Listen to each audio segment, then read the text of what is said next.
What is your view about refugees in Malaysia?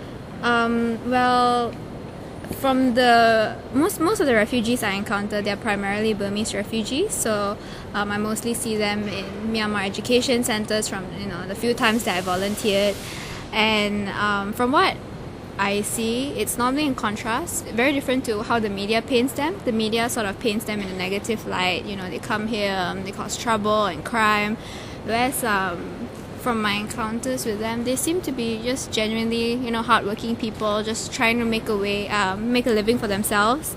And they are here mostly because, they are running from persecution, like the Rohingya community in Burma. So, yeah, I think it's very different from how the media paints them. In your opinion, should they be allowed to enter the country?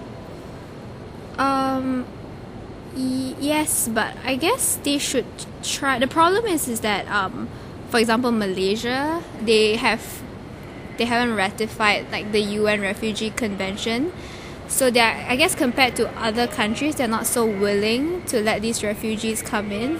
So for them, it's probably very hard to come in by legal means. So that's why they're probably forced, to come in illegally, through boats and stuff.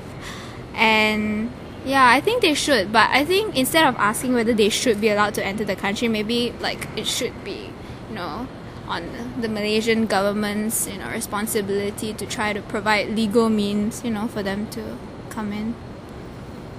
So what you're trying to say is that they should be allowed into the country? Yes, but maybe through legal channels. Okay. Yeah. What are the implications? What do you think? Implications for Them coming into the country? Implications on Malaysian society, or Yeah, like how do you think it would the impact economy, everything? politics.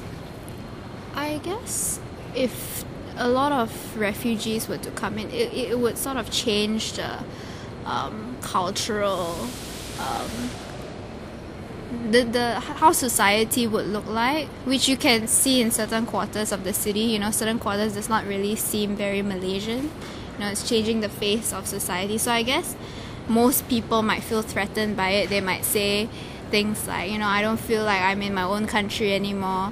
So that would be the implications, I guess, from the perspective of Malaysians themselves. But from in terms of the economy, I guess it might be a bit good in the sense that they're taking up jobs which, low-paying, blue-collar jobs, which, most ordinary Malaysians might not want them because it's too, the wages are too low, or, involves hard labor, that sort of thing. Referring to what you just mentioned, right? You said they often take up like hard jobs, hard labor, and are given low wages, like terribly low wages. Do you think it's fair the way they're treated this way? Because it's, fair as in they are the ones who are forced to take up these jobs, or what do you mean by the that? fact that they are not allowed to work, so which in turn causes them to take such jobs like this. I guess it's because they have no legal permit. Yeah, that's why they're forced to do these jobs.